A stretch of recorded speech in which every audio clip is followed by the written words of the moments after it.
Live from downtown Detroit, Local 4 News at 5 starts now. More rain, more warmth, and more wind, all in the first half of the week. All right, Ben, and a man killed after darting in front of an ambulance, and this wasn't the first time he was hit by a car today. But we begin with a story developing right now in Auburn Hills, where a tense standoff with police has ended peacefully. Thanks for being with us for the news at 5 o'clock here. Police believe that man was armed when he barricaded himself inside a home and refused to come out. It happened on Ashburnham Street, that's near Opdyke and South Boulevard. That standoff also sent a nearby school into lockdown. Let's get out to Priya Mann live. And Priya, there was a huge police response to this incident. And for good reason, Kimberly. That man was armed with a revolver. He told police he wanted officers to kill him. Now, negotiators with the Oakland County Sheriff's Department spent hours negotiating with the man who was barricaded inside of that home. Now, around 11 this morning, a woman called Auburn Hills police saying a man was knocking on doors in the neighborhood. When she didn't answer, she says she saw the man looking around her property. Auburn Hills police arrived within minutes. They tried to stop the man who fled inside a home on Ashburnham near Updike and South Boulevard. Knowing the man was armed with a revolver, nearby R. Grant Graham Elementary was placed on lockdown. And at one point, a remote-controlled robot approached the home, and the man could be seen removing a cell phone from the robot before closing the door. Eventually, negotiators with the Oakland County Sheriff's Department were able to convince the man to surrender. Neighbors say they've never seen anything like this in their community before. When they called Oakland County, when I seen that SWAT truck roll up, that big giant truck I've never seen before, and the SWAT team got out, they took control of the situation and they made sure everybody was safe. That was the key. And the man was barricaded in this home for about 3 hours. He's described as an African-American male in his 20s. He is known to police most recently for B&Es. He remains in custody at this hour. That lockdown at the nearby elementary school has since been lifted and students are now home safe. Reporting live from Auburn Hills, I'm Priya Mann, Local 4.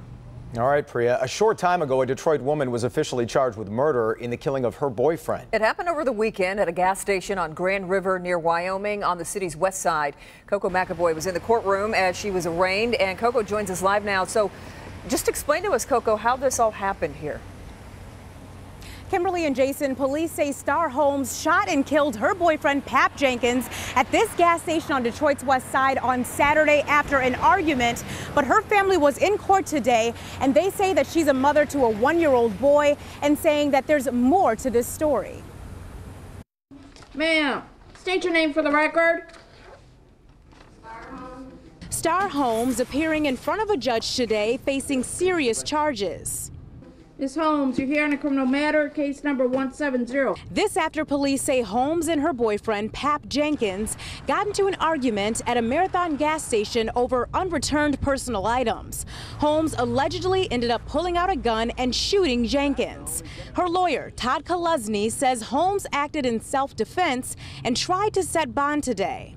Ms. Holmes is somebody who's never been in trouble before, never been arrested. She's 24 years old. She's got no criminal history whatsoever. This was a domestic incident where it's a self-defense argument. She felt her life was in danger. That's why it happened. That request, though, was denied. This is a serious charge. Somebody did die, okay, in this particular matter. This will not be a 10% bond. This is not going to be a cash surety bond. This is going to be a remand, sir. Family members spoke off camera saying Holmes, quote, doesn't deserve this. Her lawyer saying he hasn't seen the police report, but from what I hear, she was fighting for her life. I mean, she had no choice. For now, Holmes will remain in jail as her case makes its way through court. And Holmes will be back in court next week for a probable cause hearing. Reporting live on Detroit's west side, I'm Coco McAvoy, Local 4, back to you. So, Coco, we heard the lawyer there. He said that she was acting in self-defense. Are they claiming that Jenkins was attacking her? Is there any video or anything to prove that? So, Kimberly, yes, there is surveillance video actually at this gas station that the lawyer says he wants to take a look at. He says he hasn't got a chance to look at that video yet or speak with witnesses, but he says from what he has heard, it was a life or death situation. He's saying that she's a licensed CPL holder and that she was acting in self-defense. Her family members telling me that they heard that Jenkins was choking her. Certainly more to come on this story. Okay, Coco, keep us posted. Thank you. In downtown Detroit, several passengers on a Detroit DDOT bus were hurt when their bus collided with a truck. It happened here at Cass Avenue and Elizabeth Street. The intersection was briefly shut down to get the injured passengers off the bus. They are expected to be okay. Police are investigating to find out what caused this collision. In Livonia, a car hauler fire slowed traffic on eastbound I-96. The fire started around 11 a.m. at I-96 in Schoolcraft. The fire since put out. No word on any injuries there. All right, after a chilly weekend, we've got a decent shot of some rain on the way. Yeah, a little rain. Maybe we'll hear some rumbles of thunder. Ben, any chance of that? Yeah, and it looks like it's going to happen tomorrow morning. That's when most of it's going to show up. But big connection down to the Pacific Ocean. Look at all this moisture getting fed right across the Central Plains states and up into the Great Lakes. We will be seeing some of that rain tonight in the form of a stray sprinkle. A lot of that is confined down here closer to the Ohio Valley right now, but a line of showers and some thunderstorms heading in our direction for the commute tomorrow morning. The rest of the evening, just a stray sprinkle, but temperatures will stay mild. They'll be in the 50s. That's going to be our lowest temperature of the night here at 53, and we'll see those numbers inch up again towards daybreak tomorrow. We'll look at that and find out how windy things are going to get in the next couple days. That's in your full forecast coming up. Jason. All right, Ben. Today in Washington, President Donald Trump signs a new travel ban, and this one differs in many ways from the first attempt by the administration. First, it won't go into effect for another 10 days. Secondly, one of the country's first included on the list has since been dropped. Blaine Alexander is in Washington tonight with what makes this one different. This order has some changes from the first version, but opponents say it is not enough. Today, version 2, acting away from television cameras, President Donald Trump signed a new executive order, a revised travel ban replacing the first one struck down by a federal court. The president himself silent. Instead, 3 cabinet members explained the new order. Like every nation, the United States has a right to control who enters our country and to keep out those who would do us harm. There are 5 major differences from the first travel ban. First, this will not go into effect immediately. Instead, the White House is giving it 10 days, taking effect March 16th. The second change, Iraq is no longer on that list. The first ban affected 7 predominantly Muslim countries, but officials said because the Iraqi government is now helping with increased vetting of its citizens coming to the U.S., the country is off the list. Iraq is an important ally in the fight to defeat ISIS. This version is no longer an all-out ban on Syrian refugees. It will not affect green card holders, nor will it revoke any visas obtained before January 27th. The White House still stops short of calling it a ban, rather a 90-day pause. Opponents are not convinced. But the reality is this is still a trumped-up effort to pretend that the president is actually addressing security issues. The White House maintains there was nothing wrong with the original order, but only changed it to stave off another potential lawsuit. And today, the ACLU slammed that revised ban, saying that it has the same fatal flaws as the original. In Washington, I'm Blaine Alexander, Local 4. And also coming up at 6 o'clock, Paula Tutman introduces us to a local man who says this second travel ban is keeping him from seeing his family. She'll have his story and reaction from local leaders coming up at 6. Tonight, we're learning new information after a man was hit and killed after darting in front of an ambulance. It happened around 5 this morning near Telegraph and 9 Mile in Southfield. And as Nick Monticelli shows us, this was the second time that man was hit by a car in just a matter of hours. Good evening. We certainly do not make a habit of reporting on suicides like this, but this one is so unusual and really ruined traffic this morning, and I'm sure a lot of you were concerned about it. But witnesses say that the man who passed away was actually kind of waiting in this grassy area, and then he stood up and ran in front of the ambulance as it was coming down Telegraph. The incident shut down Telegraph for nearly 5 hours this morning, but most importantly, one has passed away, and it's sure to take an emotional toll on the 2 firefighters inside of this ambulance. But this began almost an hour before the ambulance was even on Telegraph. Southfield investigators say around 4 a.m. this 41-year-old man was hit by a car in the same area. A worker from this motel helped the man back to his room, and it was not reported to police. Then at 4:50 a.m., the rig was taking a patient to Beaumont Hospital in Farmington Hills. It was not an emergency, so the lights and sirens were not on. But according to police, the 41-year-old was seen on the grass on the west side of Telegraph and as the ambulance got closer, he ran out in front of it. The driver hit the brakes and swerved, but as you can see here, the man hit the windshield and died on Telegraph. The southbound lanes of Telegraph were shut down all morning, and drivers were forced to use a turnaround, causing severe backups during rush hour. Telegraph opened moments after the ambulance was taken away by a tow truck. Now this one's kind of unique as to what happens next because it certainly was an accident. No one's in trouble for anything. So whether or not these firemen go on some kind of leave or just some kind of mental break, or if they go back to work, all of that will be up to them and the Southfield Fire Chief. In Southfield, Nick Monticelli, Local 4. Okay, Nick, and the man's name hasn't been released yet until all of his family members are notified. General Motors is selling its European division to a French automaker. The $2.3 billion sale was officially announced this morning. In the deal, brands Opel and Vauxhall will be sold to the PSA Group in France. The deal makes PSA Europe's #2 automaker behind Volkswagen. While it allows General Motors to move on from two brands that haven't made a combined profit in 18 years. And in a non-related move, General Motors is laying off more than 1,000 workers at its Lansing Delta Township assembly plant. The company says the layoffs will begin in May as it moves the production of the GMC Acadia to a new plant in Tennessee. A beloved Highland Township business gutted in an early morning fire. New tonight, why the fire chief says they have such a hard time battling fires like this in this specific part of town. It's just a rough draft, but President Trump's budget would slash the EPA by 25%, greatly affecting the Great Lakes and local projects like this one in Macomb County. Okay, Jamie, but first, allegations of an assault at a fast food drive-thru. What Checkers is saying tonight after a customer says an employee threw a slushie at her. That story is next. You must. New at 6. An Ypsilanti Township woman was murdered this weekend at her apartment complex, and now her neighbors are concerned because the person who did this hasn't been caught.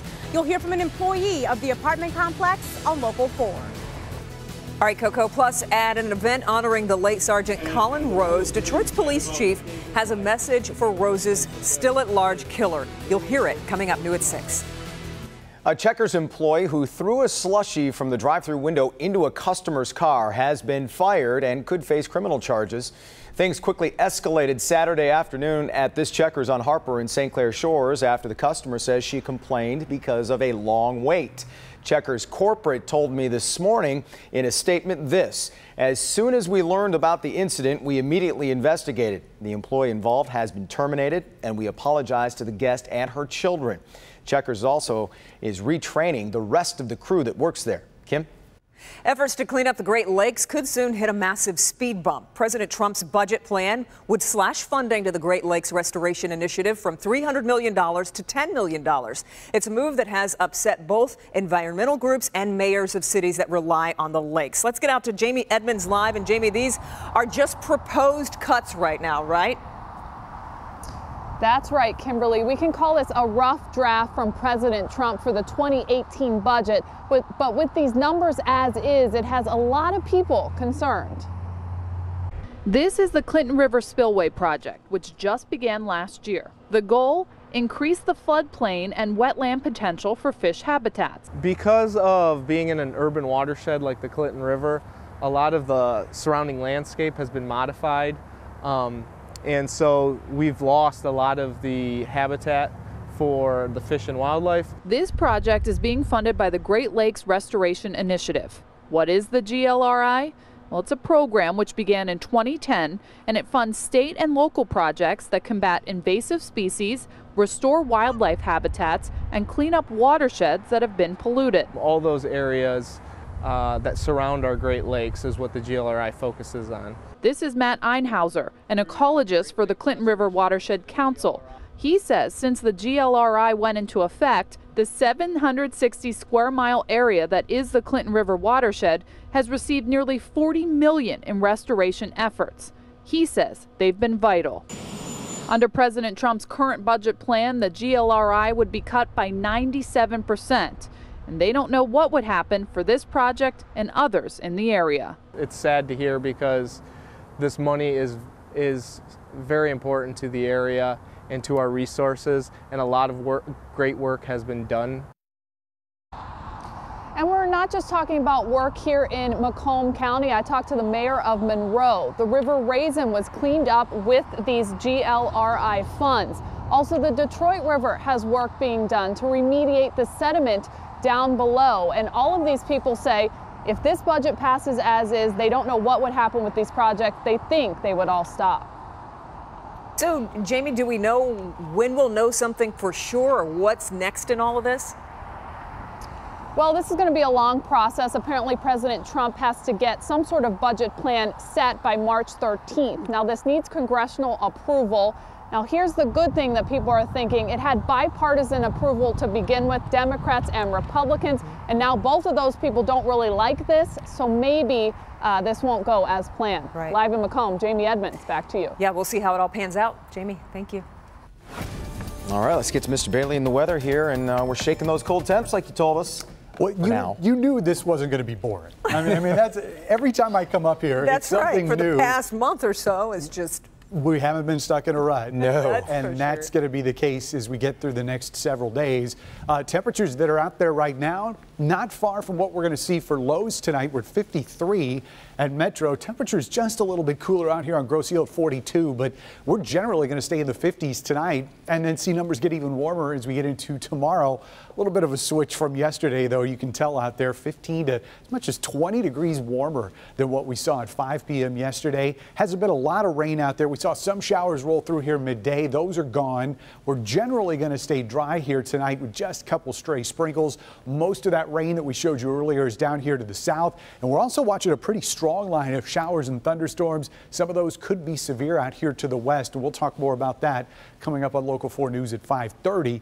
But the wind speeds starting to come into the central portion of the country have really started to increase, and these will gradually make their way into the Great Lakes as we get into tomorrow, but especially as we get into Wednesday. So the warm front has lifted north. Obviously, temperatures are a little bit warmer. We've got a little bit of a soaker tomorrow morning, and this is going to be right during the morning commute, 7 to about 10 o'clock. We're expecting showers. Could be a couple rumbles out there, but we're not looking for anything strong or severe. Behind the cold front, breezy tomorrow afternoon, then it gets really windy.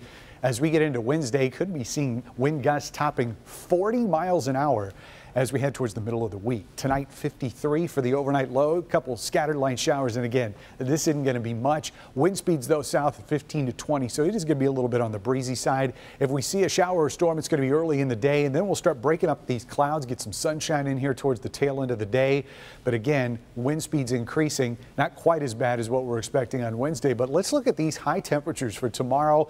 This is going to be our warmest of the week. So enjoy it. We'll be close to 60 degrees, and at least we'll get to enjoy the warmer temperatures after the rain comes through. South zone tomorrow, close to 60 degrees, just not quite there. And as we look at our west zone, they're going to be just a little bit cooler here. 53 in Howell, 53 in Fenton. Flint will be one of the cooler spots at 52 degrees, but at least everybody gets into the 50s tomorrow. Same here in Lapeer and Sanilac County, and then those numbers just a little bit warmer as you work your way down towards M59. Otherwise, temperatures falling as we get through the next 7 days. We're going to see those temperatures into the mid-40s there for highs on Wednesday and Thursday, into the 30s this weekend. In fact, we're barely going to be above freezing there on Saturday, and we're going to spring forward. Daylight saving time starts this weekend. So set your clocks forward. Oh, is that already time That's for that? tonight, yeah, or Saturday night. Saturday night before you go to bed. Yeah, this is the good one. Or is this the one where we lose an hour? This is the good one. Spring forward. Spring forward. All right, and I'm sure the wind will just blow us away anyway. Let's get over to Doc. Hi, Doc. Jason and Kimberly, teens in Ohio have found a dangerous new way to get high. What it is and how it can lead to a deadly disease. That's ahead in Good Health. All right, Doc, but first, stories from across Michigan, including a wild rescue in the middle of nowhere. That's coming up next. Hi. Across Michigan this Monday, we're following stories from Mason County and a story for folks living along the Lake Michigan coastline. Yeah, but we want to start up in Traverse City. That's where rescue workers with Air Station Traverse City were asked to board their helicopter and go save a man who got trapped in a remote part of Canada after a snowmobile accident. The victim, a 40-year-old man, was found in a wooded area in Ontario in snow, waist deep weather. I mean, my goodness. Wow. Another group on snowmobiles first found him and called for help. The man was taken to a hospital for treatment. In Mason County by Ludington, a man is jailed after police say he gave a child marijuana in exchange for sexual favors with underage girls. 35-year-old Ryan Herrera was arrested on Friday. Deputies say his arrest was the result of a 3-week investigation conducted by 2 police departments. Investigators say he gave the child marijuana for sexual acts for several months. Herrera is now charged with 3 criminal sexual conduct charges and 2 drug charges. Everyone living near Lake Michigan's shoreline is being asked to keep very safe right now. That's because a gale warning issued by the National Weather Service is in effect right now. The warning began at 10 a.m. today. It will run through 4 a.m. tomorrow morning. It covers all of Lake Michigan, 5 miles offshore and beyond. Waves of up to 20 feet tall are expected offshore. Near 10-foot waves are possible near shore close by piers. New at 5:30. What do falcons, Legos, and zoo animals all have in common? Well, they're all part of Luke Bowman's Make-A-Wish. He was just surprised with it. The details next. Scandal rocks the Marine Corps. Extremely private photos of female Marines posted online for thousands to see. When crews are battling a fire at a building full of flammables, that's a huge challenge. But out here, only challenge number 1. Oh, absolutely. I mean, it would be great if we had the whole city covered by a water grid network, but it's not practical. It's an extra challenge for firefighters who have to bring their own water. I've got their story coming up. Live from downtown Detroit, Local 4 News at 5:30 starts now. Fire guts a beloved Highland Township business, and now the town's fire chief is opening up about why his department has such a tough time fighting fires like this. We'll start there at 5:30. This fire early this morning at the Napa Auto Store on Milford Road sent flames shooting into the sky. It also threatened nearby buildings. You can see just how bad it was in this cell phone video right here. Our Steve Garagiola shows us how the community is rallying around the owner and what makes a fire like this so difficult to fight for Highland Township firefighters. Steve? When firefighters arrived on this scene this morning, flames were already through the roof of the building. That's a huge challenge. But that was only challenge number 1. Come on with me. And this is challenge number 2. When this fire crew arrives on the scene of a rural fire, they have to bring their own water.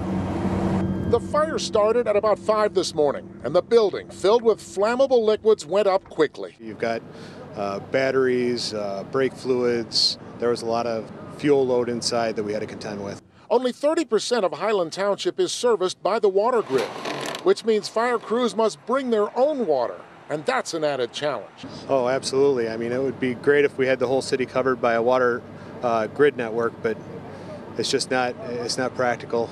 The trucks carry 1,500 gallons, but that doesn't last long. When the first crews arrive, some take up the battle against flames. Others quickly set up what amounts to an above-ground swimming pool to hold water brought in by tankers. We have a great network with the surrounding communities. They were able to bring in tankers to help assist us with water. Sadly, the building is a total loss for owner Bill McCloskey, who has been here for 35 years. Friends and neighbors have already set up a GoFundMe page to help with expenses that might not be covered by insurance. I just heard that myself. I had no idea that so many people cared. I just shocked. Well, that's really the bottom line for him. He really has no idea how many good friends he has in that community. In all, there were 7 different fire departments that responded this morning. An amazing community team effort. They did isolate the fire to that one building, which was good news, but again, that building was a total loss. Karen, back to you. So, Steve, is he going to rebuild, has he said? Well, you know, that's a tough question. When I talked to him this afternoon, I think he was still pretty stunned by what was happening today. He said it's really too early to tell if he has it in him to rebuild and start over. But I know that community would certainly love to see that happen. They sure would. All right. Thank you, Steve. Social media is buzzing this evening after Housing and Urban Development Secretary and Detroit native Ben Carson referred to slaves as immigrants. He made the reference today while speaking to department employees. Carson said the Africans captured, sold, and transported to America against their will had the same hopes and dreams as early immigrants. Some of those attending the speech said they didn't take offense to the comment, but some on social media feel differently. Neither Carson nor the department have yet to comment. It was the bombshell no one saw coming. This tweet early Saturday morning from President Trump. This was the first in a string claiming President Obama wiretapped the then president-elect's phones in Trump Tower. The head of the FBI, James Comey, has requested the Justice Department to publicly reject the claim, saying it just isn't true. But the White House seems to be doubling down. Tracy Potts is there tonight. Tracy? Republicans have been slow to back the president on this. One said late this afternoon he doesn't believe this wiretapping ever happened. It's unprecedented. One president offering no evidence, accusing another of a federal crime. There's no question that something happened. The question is it surveillance? Is it a wiretap or whatever? But there's been enough reporting that strongly suggests that something occurred. That reporting started Thursday in conservative media. It was picked up by Breitbart News before President Trump tweeted Saturday that President Obama spied on him during the election, ordering a Watergate-style wiretap at Trump Tower. He wants Congress to investigate. He's trying to distract attention from what was a very, very bad news cycle. In a statement, President Obama's spokesman called the claim simply false. His director of national intelligence denied any knowledge. A senior U.S. official tells NBC the FBI director, James Comey, asked the Justice Department to go public and say this never happened. This is simply a president who cannot separate fact from fantasy. The House Oversight Chair tells Fox they'll take a hard look at it. I'm going to go into it eyes wide open. We've had experience. The Obama administration's been notorious on this type of stuff. Either had a really bad source or the Obama administration did something that's horrendous. So we need to get to the bottom of it. Democrats argue if President Trump has evidence, he should make it public. Just put the information out there. Let's clear this up for the country. A situation that's increasingly unclear and frustrating for the new White House. The president and his spokesman both off camera today, but not backing down. From Washington, Tracy Potts, Local 4. All right, Tracy. Also in Washington today, the Supreme Court has sent a case regarding the bathroom rights of transgender students back to a lower court. Supreme Court justices were scheduled to hear a case later this month involving 17-year-old Gavin Grimm. Grimm is fighting with the school board in Virginia over whether schools should let transgender students use the bathroom of the gender they identify with. Now the U.S. Court of Appeals is expected to decide whether Title IX's protections extend to gender identity. Over here in the weather pod with Ben, we've got a decent shot of rain headed our way in the next 24 hours, and I see those storms just getting closer. Yeah, this is going to be our chance of rain, and these storms are going to be pretty intense out in the Central Plains states. You can see that line that's just now starting to form from Des Moines down to central Kansas.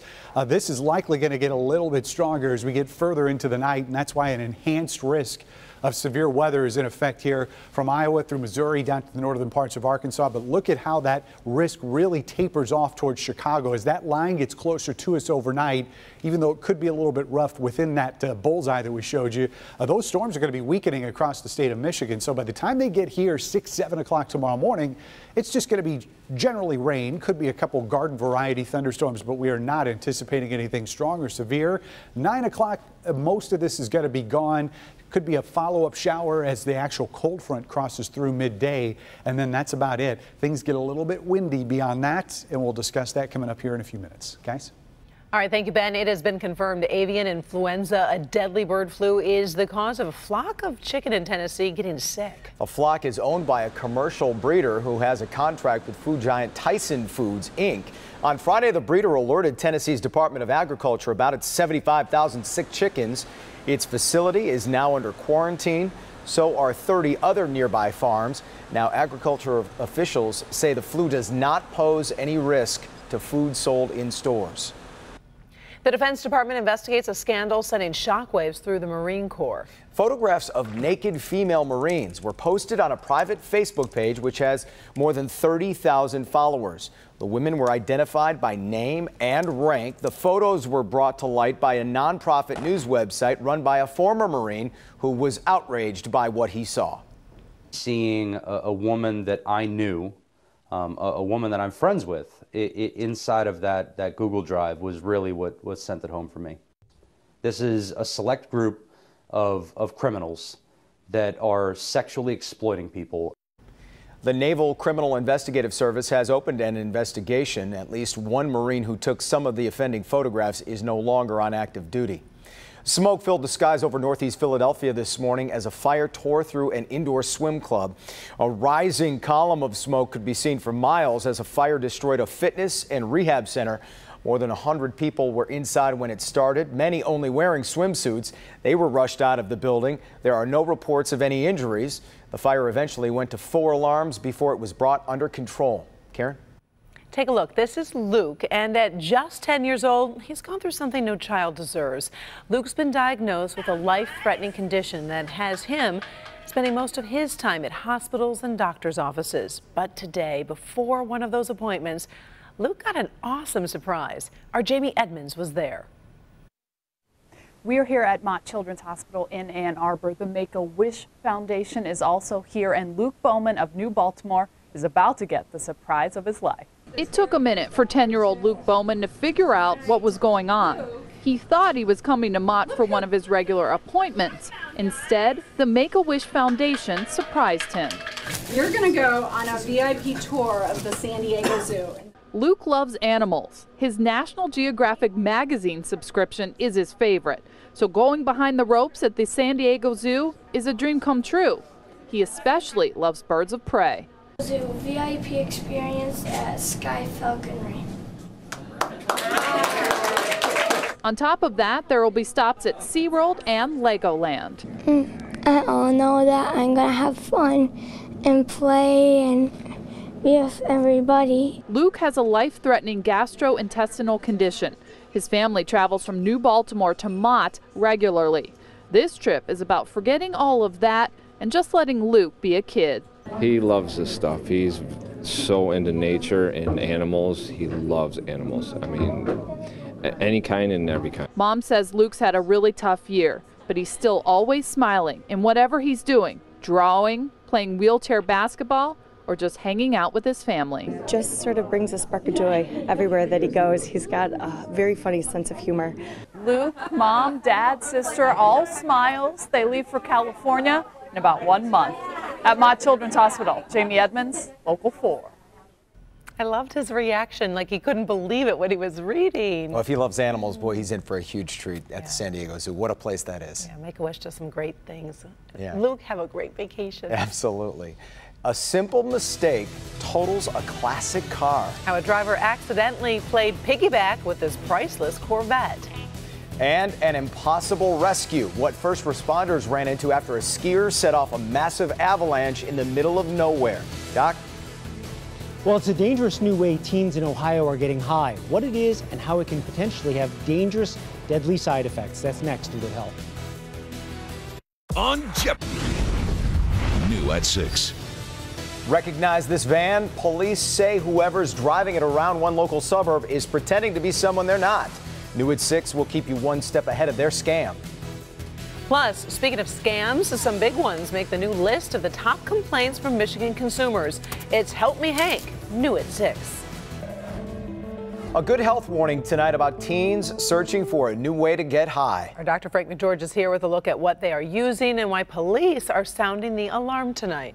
Well, Jason and Karen, police in Ohio are speaking out after finding teens using something called betel nut. It's the seed of a certain type of palm tree. Now, in other parts of the world, people chew it for an energy boost, and it can also create feelings of euphoria. But betel nut is also a known carcinogen linked to oral cancer. Betel nut has been around for centuries in South Asia, but now public health inspectors are finding it on store shelves in central Ohio. Police say they've caught teens chewing the substance to get high, acting dazed and disoriented. The bigger risk is long-term. Betel nut is a known carcinogen. We want to make sure that we keep this out of the hands of the students, at the very least. Experts say betel nut is not a controlled substance, but it is illegal to import it. It's readily available online, sold for less than $10. A loophole law enforcement wants to see shut. We would like to see distribution and possession completely outlawed. Now health inspectors in Ohio are searching markets to remove betel nut from shelves. The FDA is also investigating. Now, betel nut has also been linked to mouth and esophagus cancers as well as tooth decay and staining. So it's a good reminder, talk to your kids about the hazards of unknown substances. I wouldn't even know to look out for that name. And it feels like it's a step above just chewing tobacco. Like this Oh is yeah, much definitely. more powerful. Oh, definitely a step above. Yeah. And something that I think there's going to be further legislation on at some point. Definitely. Oh, all right. Thanks, Doc. Sure. A lawmaker is suggesting organized brawls as a new sport in Russia. Yeah, you got to listen to this one all the way through. Russia has had problems for a long time with soccer fans fighting. Well, now a lawmaker thinks the answer is to create a new sport called Draka, which pits fans of different teams against each other in a Coliseum-type brawl, minus the Lions, I'm guessing. The creators say he believes the fighting could turn fans' aggression in a peaceful direction and would make Russia a pioneer in a new sport.